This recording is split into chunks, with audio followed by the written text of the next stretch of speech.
আল্লাহকে মানবো না, রসুলকে মানবো না, আমরা নির্যাতিতই থাকবো। আজকে যেরকম নির্যাতিত,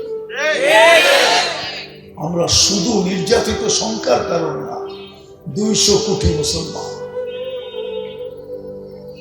সারা দুনিয়ায়, 200 কোটি মুসলমান।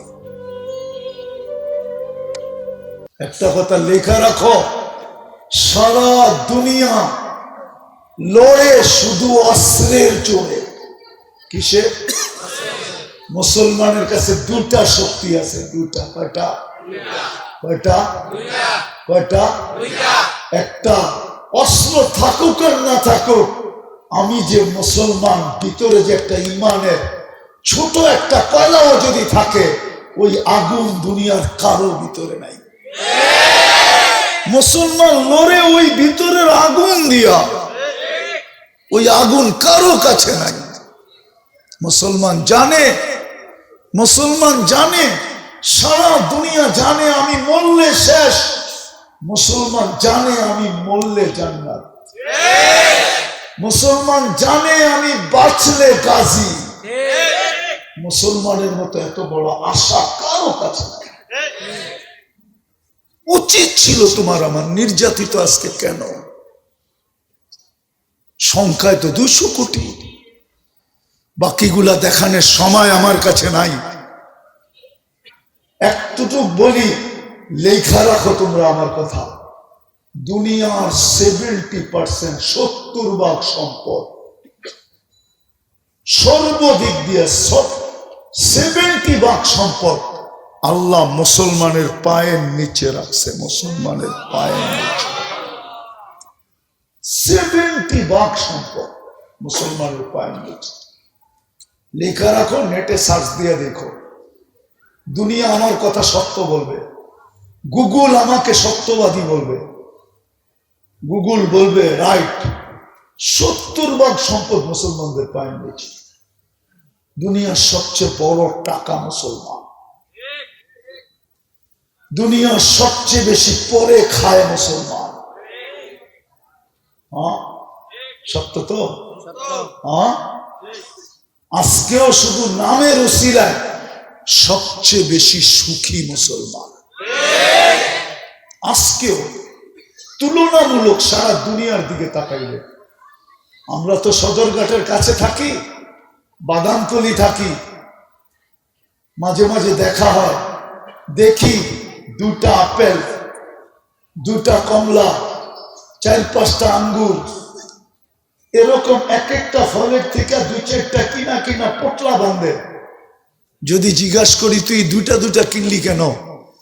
কয় শ্রমিক তো, রিক্সা চালাই, সিএনজি চালাই, বা ছোট চাকরি করি, বাড়িতে যাইতেছি, বুড়া মা বাবা আছে, 2টা কিনা নেওয়া যাইতেছি, মার সামনে রাখমু, হাসে আর বলে মার সামনে রাখমু, বাবার সামনে রাখমু, বরিশাল্লা বাসায় বলে রাইখা বলবো তুই খা, আমি একটু দেখি। আমি দুনিয়া ঘুরা বলতেছি, 99টা দেশ ঘুরা বলতেছি। ওলামা অহংকারী বলবে বলো, 99 দেশ ঘুরা বলতেছি। মুসলমান ছাড়া দুনিয়াতে এই চিত্র কেউ দেখাইতে পারবে না।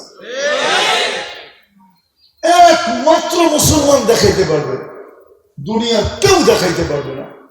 চ্যালেঞ্জ। 2টা রাইখা মারে বলে তুই খা, আমি একটু দেখি। হায় হায় হায়। বরং এটাই সত্য, যারা ওদের রঙে যত বেশি রঙিন হয়েছে, শিক্ষিত হইতে হইতে হইতে হইতে হইতে উচ্চ শিক্ষিত শিখরে উঠা গেছে, পদস্থ হইতে হইতে হইতে হইতে উচ্চ পদস্থ হয়ে গেছে, টাকার মালিক হইতে হইতে হইতে ব্যাংকের ডাইরেক্টর হয়ে গেছে, ওদের মা বাবাই বৃদ্ধাশ্রমে পড়ে আছে। কোন রিক্সাওয়ালার মা বাবা বৃদ্ধাশ্রমে নাই। ও তো বলে রক্ত বেচা খাওয়াবো, কিডনি বেচালামো একটা, তারপরও মা বাবা পালবো। এতটুক সুখ এখনো মুসলমানের কাছে আছে না? নাই? হ্যাঁ, কি মাল্লেগা মন কাঁদে না? না কাঁদে না? প্রবাসে থাকলে কি হবে? মার সাথে ফোন করে, আমি তো প্রবাসে বহুত যাই, দেখি তো ফোনটা মায়েরে করি চোখের পানি ছেড়া দেয়, মা বাড়ির থেকে কত দূরে, টাকা পাঠাই বটে, তুই কি খাস দেখি না। হায় যদি কাছে থাকতাম হতে পারতো তোরে আমি মুখে উঠাইও খাওয়াই দিতাম। আরে ওরা তো কোনো স্বামীর বিল কোনোদিন স্ত্রী দেয় না, স্ত্রীর বিল কোনোদিন স্বামী দেয় না। রাখো ব্যাঙ্গেই কইয়া দেই, গার্লফ্রেন্ডে কোনোদিন হোটেলে বয়া 2 টাকা খাওয়ায় না। তোমরা তো কিনা কিনা দিতে দিতে দিতে পুরা বছরের চালান পর্যন্ত দিয়া দিতে চাও, ঠিক না? তারপরও আমারে বলো আই লাভ ইউ, ঠিক না? রাগ হয়ে গেল? চলো শেষ জায়গায় চলে আসছি। উচিত আমাদের ছিল আজকে করণীয় যে সারা বছরের অডিট করা দরকার ছিল। অডিট একটু পরেই যে আরেকটা বছরের কাটা ঘুরবে, এটার জন্য আল্লাহর কাছে আবেদন করা দরকার ছিল, মালিক এই বছরটা যেমন গেছে গেছে, যা আগামী বছরটা যেন আমার জীবনে ভালো যায়, আমি তোর কাছে আবেদন করে রাখলাম। উচিত ছিল প্রত্যেক যুবকের এটা করা, প্রত্যেক যুবতীর এটা করা, প্রত্যেক নারীর এটা করা, প্রত্যেক পুরুষের এটা করা, প্রত্যেকটা মুসলমানের এটা করা, প্রত্যেকটা উম্মতে মুহাম্মদীর এটা করা। আমার কথা যদি যুক্তিসঙ্গত না হয় তাহলে আমাকে বলো, তুমি বুক কাটটা করে 24 ঘন্টা কাটটা বুক করে 24 ঘন্টা আমাদেরকে সুরক্ষিত কে করে? আল্লাহ তো বলে আমি যদি সুরক্ষিত না করতাম, লাত্তালাফিল আরদু ফি বাতনিহা, জমিন তোকে বহুত আগে পেটে নিয়ে নিত। লা আহলাকাতিল মালাইকা, ফেরেশতা বহুত আগে তোকে ধ্বংস করে দিত। লা আগরাকাতিল বাহরু ফি কারিহা, সমুদ্র বহুত আগে তোকে তলদেশে নিয়ে নিত। শুধু আমি সুরক্ষিত করি বিদায় কেউ হাত দেয় না। আমি প্রতিদিন বলি, ইনকানা আব্দুকুম ফাশানুকুম বি, বান্দা তোমাদের হলে যার যা মনে চায় করতে পারো। ইনকানা আবদি, বান্দা যদি আমার হয়, খবরদার যদি চোখ উঠায় দেখলাম। ওমান আযমু মিন্নি জুহদান ওয়া কারামা, আমার চেয়ে বড় দাতা কেউ নেই, আমি সবচেয়ে বড় দাতা। নাইলে বলো যুবক, ডেলি 5 বেলা তোমাকে কে ডাকে? কে ডাকে? বলো দিনের ভিতরে কয়বার তুমি সাড়া দাও? তোমাকে প্রশ্ন করো, তোমাকে কয়বার সাড়া দাও? নারী নিজেকে প্রশ্ন করো কয়বার সাড়া দেয়। পুরুষ নিজেকে প্রশ্ন করো, তোমার বিবেকের কাছে প্রশ্ন করো। প্রবাদ বাক্য না আমাদের দেশে আছে, মানুষের সবচেয়ে বড় আদালত তার বিবেক না? প্রবাদ বাক্য নাই? সবচেয়ে বড় আদালত কি? বিবেক।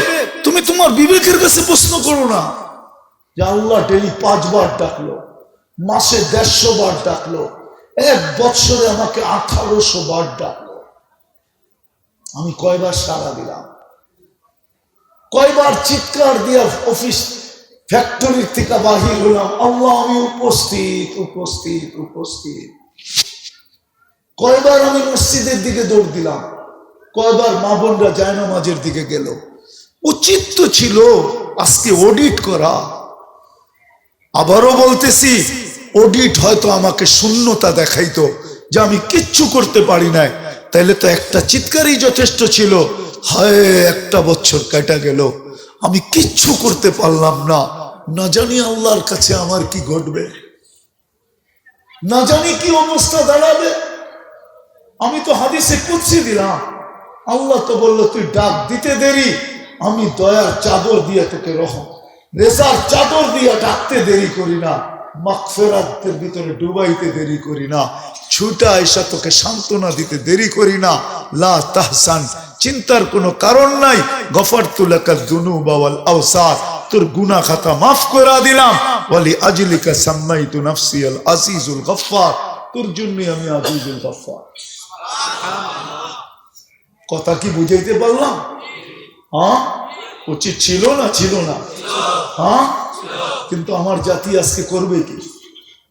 একটু পরের থেকে তো শুরু হবে, ঠিক না? হ্যাঁ হ্যাঁ, যতগুলা টাকা বাজির পিছনে খরচ হবে, হয় অতগুলা টাকা যদি গরিবের পিছে খরচ হতো, গরিবের পিছনে খরচ হতো।